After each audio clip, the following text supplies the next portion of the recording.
If you've ever wondered how your body actually moves, this video explains it clearly. Biomechanically, this session breaks it down into 3 planes and 3 axes. Once you get them, human movement suddenly makes total sense. Sagittal plane, think running and squats. Frontal plane, side lunges and jumping jacks. Transverse plane, rotations, twists and turns. Each one pairs with an axis that runs perpendicular to their respective planes and controls how the movement happens.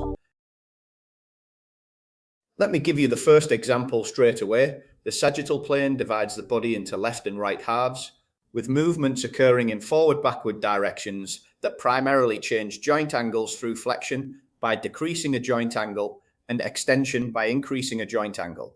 Not forgetting the 2 specialized ankle movements of dorsiflexion and plantarflexion, which also follow the same movement patterns. Common sporting examples include squatting, where knee and hip joints flex during the descent phase, then extend during the ascent, sprinting with alternating leg swing patterns of hip and knee flexion extension, and cycling's repetitive knee flexion extension during the pedaling motion. These movement patterns all rotate around the frontal axis, which runs horizontally from side to side and perpendicular to the sagittal plane.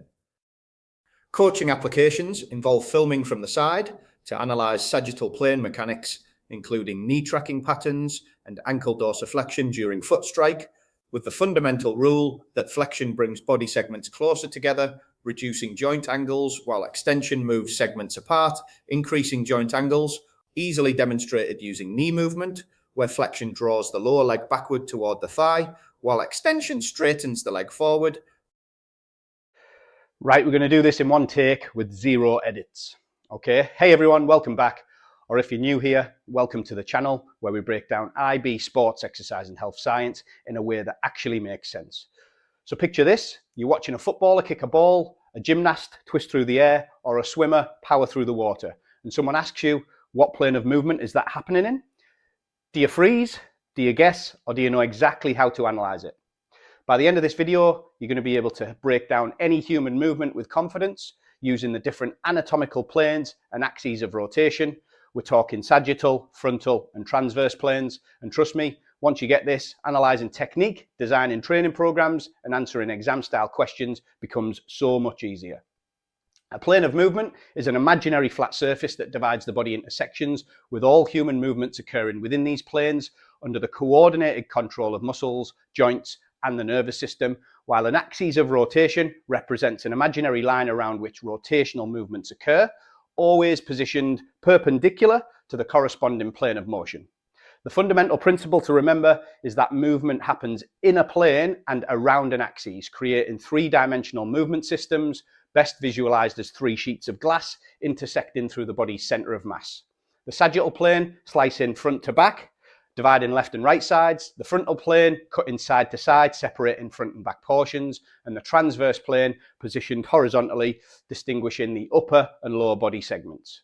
This anatomical reference system provides the foundation for analysing all human movement patterns in sport and exercise, enabling precise description of joint actions and movement mechanics essential for analysing technique analysis, injury prevention and also performance optimization.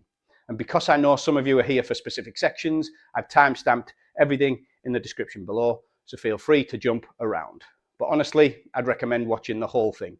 This is one of those topics that clicks when you see it all together. All right, let's get stuck into it. The objectives you should achieve by the end of this video include being able to suggest examples of movements in the context of planes and axes.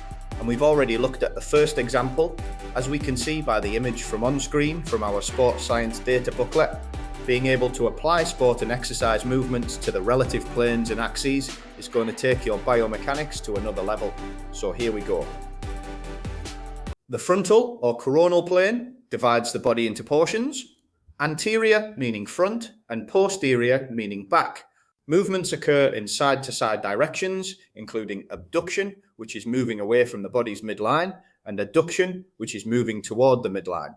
Elevation and depression of the shoulder girdle, which is moving upwards and downwards. And lastly, specialized foot movements of inversion and eversion, which is moving inwards and outwards.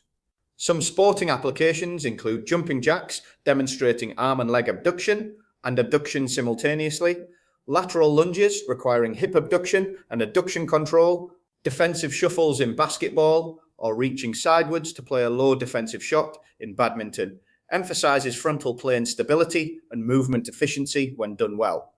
Each of these movement patterns are rotating around the sagittal axis, which runs horizontally from front to back and perpendicular to the frontal plane.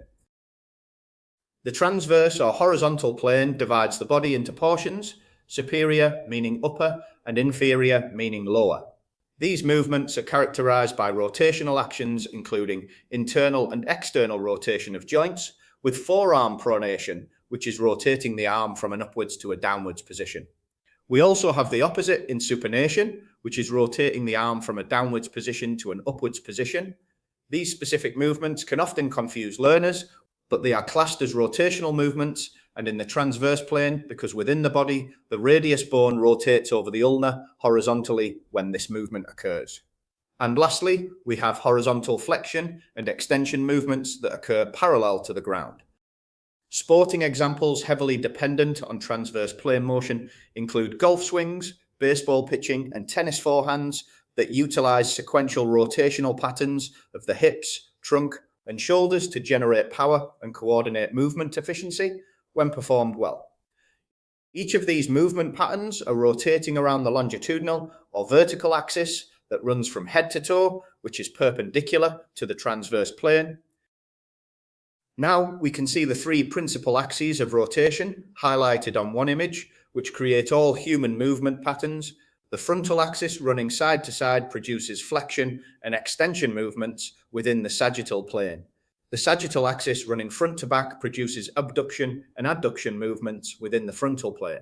And the longitudinal or vertical axis running top to bottom produces rotational movements within the transverse plane. The essential mnemonic to remember is plane first, axis perpendicular, as this reinforces that each axis runs perpendicular to its corresponding movement plane, creating a systematic approach to movement analysis where practitioners identify the plane of motion, determine the perpendicular axis, describe the specific movement pattern, and then provide relevant sporting example. This framework ensures consistent biomechanical analysis by following and stating the sequence in the following order: plane, axis, movement, and sporting example. This enables accurate communication between coaches, athletes, and sports scientists when analyzing technique, designing training programs, or assessing movement dysfunction across all sporting activities. Complex movements like circumduction combine multiple planes simultaneously. This is demonstrated in swimming, where shoulder circumduction integrates flexion, abduction, extension, and abduction at multi-axial joints, differing from pure rotation, which occurs around a single axis. While specialized movements include scapular protraction, which occur during punching, and retraction in rowing, plus thumb opposition, enabling grip strength, which is essential in racket and climbing sports. Common confusions for many learners include distinguishing planes from their perpendicular axes and differentiating proximal and distal terminology, which is the limb position relative to its attachment at the trunk, and from superior and inferior references of whole body vertical positioning. This emphasizes the importance of precise anatomical language in movement analysis. Now we've reached the interactive section of the video, we'll take a look at a hypothetical scenario for understanding the planes of movement and axes of rotation in human motion. In this scenario, Coach Emma is working with 3 gymnasts who are struggling with specific skills and needs to analyze their movements to provide targeted technical corrections. The 3 gymnasts have movement problems with 3 different events, including the floor routine, uneven bars, and the balance beam. Your task for each gymnast is to identify the planes and axis/axes of movement involved in their skill and suggest one technical correction based on the anatomical movement analysis. You can use the sports science data booklet diagram of anatomical planes and axes to support your answers.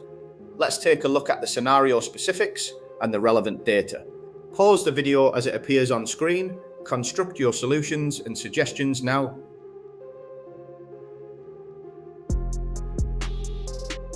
Possible solutions and suggestions for this scenario can be seen on screen. This includes the initial movement analysis for each gymnast, identifying the plane, axis, and movement type, followed by the possible technical correction. You can check your answers against the suggested ones now. If you came close to this with your suggestions and solutions, well done.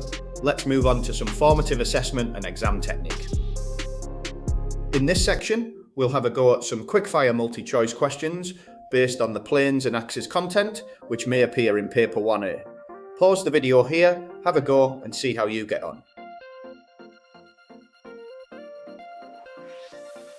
Let's take a look at the mark scheme so you can self-assess. Okay, good stuff. Next, let's have a go at some data-based short answer and extended response questions, which may appear on paper 1B and paper 2. For possible short answer and extended response style IB exam questions, you may be required to describe the anatomical planes and name the axes for sporting movements, describe primary joint actions and follow the plane first axis perpendicular approach to movement analysis with sporting examples. You may also need to use calculations and equations outlined in the sports science data booklet when necessary. On screen, you can see some short answer questions related to the video content. Use the command term key to carefully consider the requirements of each DBQ and ERQ question and construct your answers with the appropriate level of detail. Pause the video now and give them a go.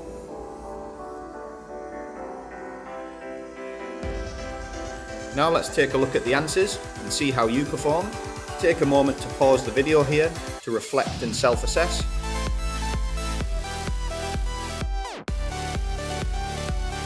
That is the end of the content on understanding the planes of movement and axes of rotation in human motion. We can finish by thinking about the following linking questions from the course guide between what we have covered in this video for topic B and topic C. C. 2.1. Can understanding and applying the correct anatomical terms of movement increase the rate of learning a skill? If you found the planes and axes subtopic interesting, you may wish to pursue a scientific investigation in this area. On screen, you can see some sports science internal assessment ideas and key considerations you may wish to use to support with formulating a research question. To summarise, human motion is described by 3 anatomical planes: sagittal, frontal and transverse, and 3 perpendicular axes: frontal, sagittal and longitudinal. Use the rule: movement in a plane, rotation around an axis. Plane and axis analysis is essential for technique analysis, injury prevention and designing plane-specific conditioning drills.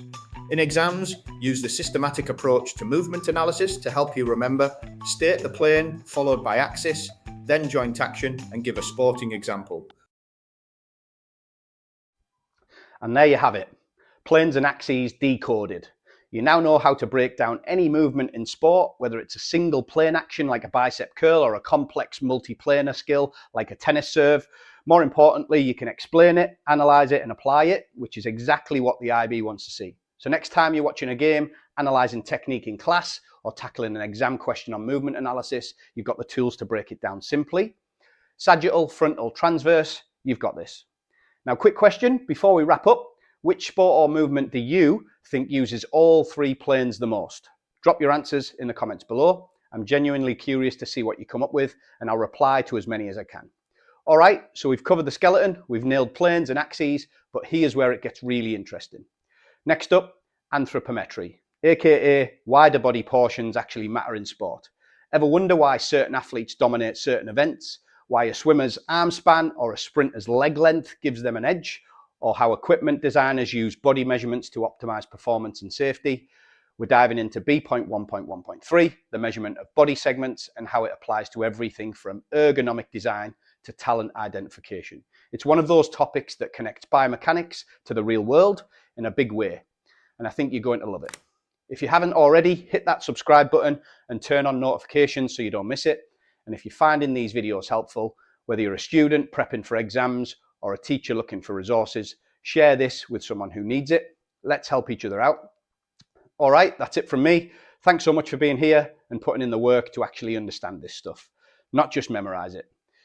I'll see you in the next one, and until then, keep moving, keep learning, and keep asking questions.